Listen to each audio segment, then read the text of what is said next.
లేదట. అబ్రహాము ఎన్ని సంవత్సరాలకి దేవుడి చేతను పిలువబడ్డాడు? 75 సంవత్సరాలకి కదా. అబ్రహామును దేవుడు పిలిచినప్పుడు 75 సంవత్సరాలకి. అబ్రహాము చచ్చిపోయినప్పటికి ఎంత వయసు అతనికి? 135 సంవత్సరాలు. 135 సంవత్సరాలు అబ్రహాము మరణించేటప్పటికి.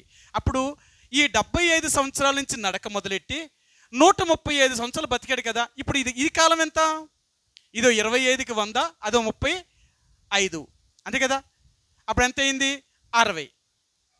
ఇప్పుడు అబ్రహాము 60 సంవత్సరాలు దేవుడితో నడిచాడట. ఇస్సాకు. ఇప్పుడు ఇస్సాకు కూడా, అతడు కూడా దేవుడితో నడిచాడు. ఇతడు కూడా ఎక్కువ కాలమే బ్రతికాడు. కానీ ఇప్పుడు యాకోబు అంటున్నాడు, నా తండ్రి అయిన ఇస్సాకు కానీ, నా తాత అయిన అబ్రహాము కానీ వాళ్ళ జీవించిన, అంటే వాళ్ళ పితరులు చేసిన యాత్ర దినాలనే దినాలు కూడా కాదునాయి. నేను కొంచెమే దేవుళ్ళో కొంచెమే జీవించింది. అందుకనే తనెంతో సిగ్గుపడుతున్నాడట ఆ మాట చెప్పుకోవడానికి. నేను దేవుళ్ళో ఎన్ని సంవత్సరాలు బ్రతికాను? యాకోబు పుట్టిన దగ్గర నుంచి దేవుని బిడ్డే, అవునా? పుట్టిన దగ్గర నుంచి దేవుడు బిడ్డే. కానీ దేవుడి కోసం జీవించిన మాత్రం ఒక్కొచ్చు. ఆయన అంటాడు, యాకోబు తన తండ్రి యొక్క ఇంటి నుంచి వెళ్ళిపోయాడు కదా. వెళ్ళిపోయినప్పటికి ఎంత వయసు ఉంటుంది అతనికి? రమారమి ఒక యవనస్తుడిగానే ఉండగానే వెళ్ళిపోయాడు. ఇంకా పెళ్లి కాలేదు కదా. అంటే 18 సంవత్సరాలు వేసుకోండి, 18. ఇప్పుడు యాకోబు లాబాను దగ్గరికి వెళ్ళిన తర్వాత ఎన్ని సంవత్సరాలు తన భార్యల కోసం కొలువు చేశాడు? 3 ఏళ్ళు 21. మొదట భార్య కోసం 7 సంవత్సరాలు చేశాడు, లేయా కోసం. రాహేలు కోసం 7 సంవత్సరాలు చేశాడు.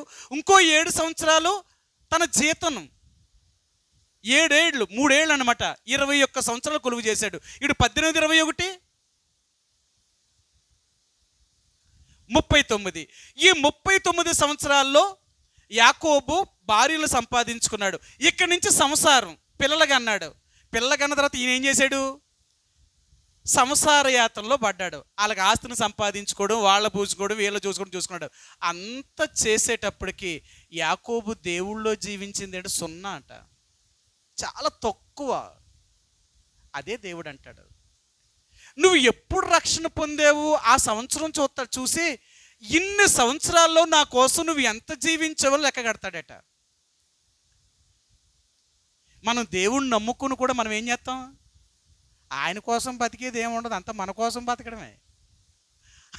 మన కోసం మనం బతికి ఏమంటాం తెలుసా? నేను దేవుడి కోసమే బతుకుతున్నానండి అంటాం. మళ్ళీ ఏమంటాం తెలుసా? నేను దేవుడి కోసమేనండి బతుకుతున్నాను, లేకపోతే ఎప్పుడో చచ్చిపోవాలంటాం. నిజంగా దేవుడి కోసం బతుకుతున్నావా?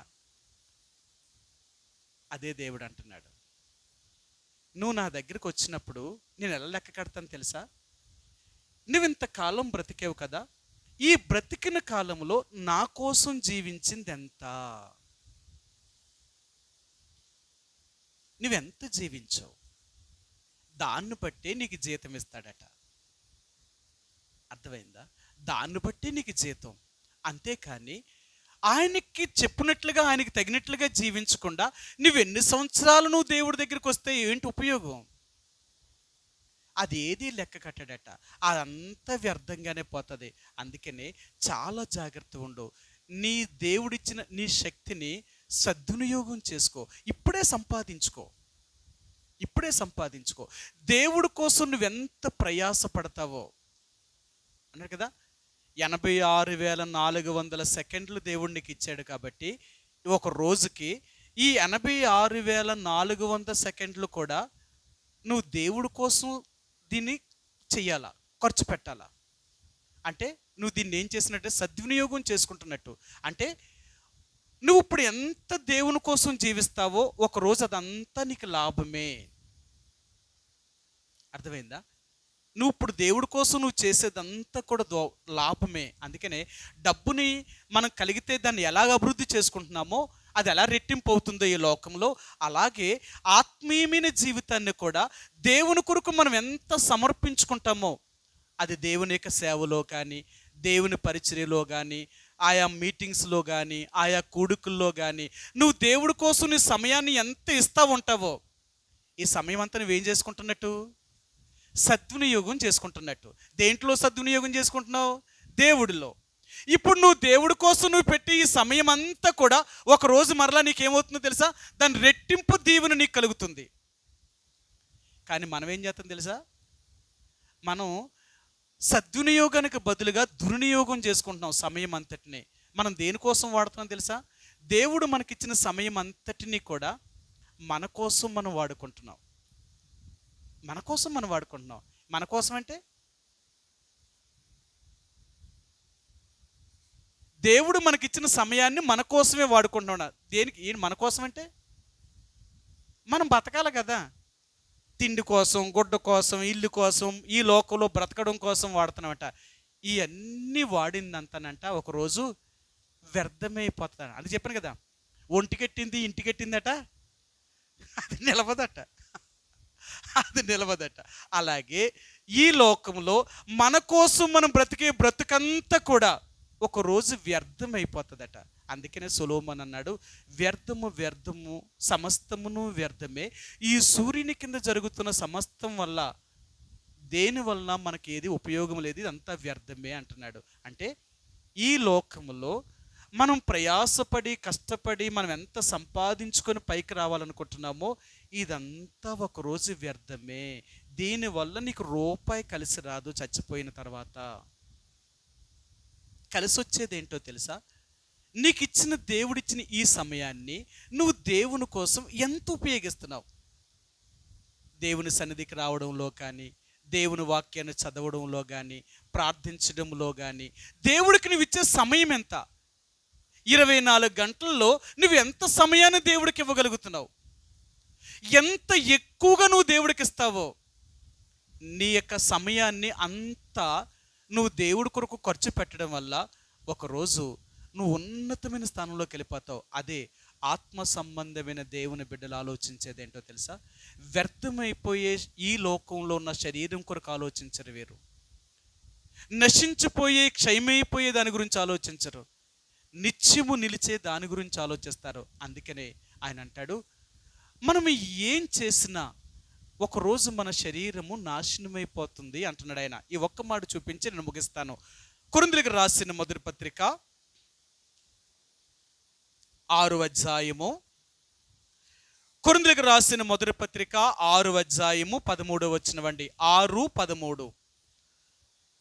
భోజన పదార్థములు కడుపునకును కడుపు భోజన పదార్థములకును నియమింపబడి ఉన్నవి. దేవుడు దానిని వాటిని నాశనము చేయును. దేహము జారత్వము నిమిత్తము కాదు కానీ ప్రభువు నిమిత్తమే. ప్రభు దేహము నిమిత్తమే. దేవుడు ప్రభువును లేపెను, మనలను కూడా తన శక్తి వలన లేపును. చూసారా?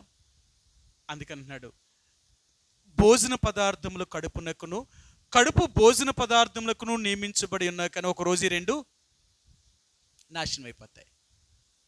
ఇవేవి ఉండదు. అందుకనే నీవు నేను కూడా సమయాన్ని పోనివ్వద్దు. ఇప్పటికైనా మన వయసు ఒకవేళ 30 దాటిందా, ఇప్పటి నుంచైనా దేవుడి కోసం జీవించు. ఒకవేళ 50 దాటిందా, దేవుడి కొరకు జీవించు. ఇంక నీ జీవితం ఎంత? ఈ కొంచెం కాలంలోనైనా నువ్వు దేవుని కొరకు జీవించకపోతే దేవుడి దగ్గర నువ్వేం పొందుతావు? బహుమానం ఏం సంపాదించుకున్నావు దేవుడి దగ్గర? అందుకనే సొలొమోను అంటాడు, బాల్య దినముల యందే తన సృష్టికర్తను స్మరణకు తెచ్చుకోవాలి. నువ్వు చిన్న వయసులోనే దేవుడిని నమ్ముకోవాలి. నువ్వు ఎంత చిన్న వయసులో దేవుడిని నమ్ముకుంటావో దేవుడి దగ్గర అంత గొప్ప స్థానంలో నువ్వు కనపడతావు. ఎందుకంటే తెలుసా, దేవుడు నమ్ముకున్న దగ్గర నుంచి ఆయన కొరకు జీవించడం ప్రారంభిస్తావు. కాబట్టి మనసుని కఠినం చేసుకోకు. దేవుడి మందిరానికి వచ్చి దేవుని వాక్యాన్ని వింటూ, దేవుని వాక్యాన్ని చదువుతూ, ప్రార్థన చేస్తూ, ఆరాధన చేస్తూ ఏదో నామకార్థంగా వెళ్ళిపోవడానిక? ఇవన్నీ నామకార్థమేనా?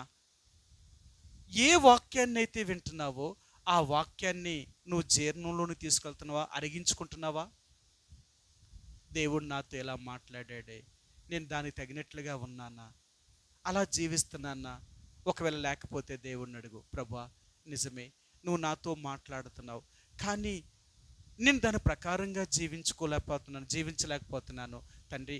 అలా జీవించాలనుకుంటున్నాను, నాకు సహాయం చేయి ప్రభువా. నీలాగా నేను నీ కొరకు జీవించే వ్యక్తిగా నన్ను సిద్ధపరచని దేవుడికి అప్పగించుకో. నీకు చేత కాలేదు కదా, దేవుణ్ణి అడుగు. నీకు చేత కాలేక కాబట్టి దేవుణ్ణి అడుగుతున్నా కాబట్టి ఆ దేవుడు తప్పక నీకు సహాయం చేయగలుగుతాడు. ఎందుకంటే ఆయన మీద ఆధారపడిన వారిని, ఆయన సహాయం కోరిన ఎవరినైనా సరే ఆయన ఎప్పుడూ సహాయం చేయకుండా ఉండే దేవుడు కాదు, ఆయన సహాయం చేసే దేవుడు. కాబట్టి ప్రభు యొక్క రక్తమాంసంలో పాలు పంపులు పొందే ముందుగా మన సమయాన్ని సద్వినియోగం చేసుకుంటున్నామా, దుర్వినియోగం చేసుకుంటున్నామా? మనం దేవుడి కోసం బ్రతికేదంతా, మన కోసం బ్రతుకుతున్నదంతా. అందుకని అంటున్నాను, రోజుకి 24 గంటల్లో బ్రతికేది మన కోసమే బ్రతుకుతున్నాం, మన కోసమే బ్రతుకుతున్నాం. దేవుడికి ఇచ్చే సమయం ఎంత? అసలు దేవుడి కోసం మనం చేసేదెంత? దేవుడి కోసం మనం ఏం జీవిస్తున్నాం? మరి ఇలాగ చేయకపోతే రేపు దేవుడి దగ్గరికి వెళ్తే ఏం తీసుకుంటావు? దేవుడి దగ్గర ఏమిస్తాడు దేవుడు? ఆయన ఏమంటాడు తెలుసా? మీరు నాకు నమ్మకముగా జీవించిన వారు కారు. ఇంత సమయాన్ని నేను నీకు ఇచ్చాను, కానీ ఆ సమయమంతా దుర్వినియోగం చేసావు. ఇప్పుడు నా దగ్గరకు వచ్చి ఏడిస్తే నేనేం చేస్తాను చెప్పు? నేనేమి నీకు ఇవ్వడానికి నా దగ్గర ఏమీ లేదు. కాబట్టి దేవుని ప్రజలుగా మనం పరీక్షించుకుందాం. ఇప్పటి నుంచైనా దేవుడు మనకిచ్చిన సమయాన్ని సద్వినియోగం చేసుకొని ఆత్మ సంబంధమైన వ్యక్తిగా, మనసును కఠినం చేసుకోకుండా శరీర సంబంధమైన వాటిని ఆత్మచేత అణిసివేసి ఆత్మీయంగా జీవించాలని ప్రయత్నించేద్దాం. ఎందుకంటే శరీరం ఎప్పుడూ కూడా లోకాన్నే వెతుకుతూ ఉంటుంది, లోక సంబంధమైనవే కోరుతూ ఉంటుంది. ఏంటి కనిపించేవే కదా, కానీ ఆత్మ సంబంధమైనవి కనిపించవు. అందుకనే వాటిని మనం గుర్తించలేకపోతున్నాం. ఆత్మీయమైన వాటిని గ్రహించగలుగుతారు కాబట్టి వారి శరీరాన్ని చంపుతారు, ఆత్మీయమైన వాటిని వెతుకుతారు. ఆ రీతిగా దేవుడు నీకు నాకు సహాయం చేయను కాక. కొద్ది సమయం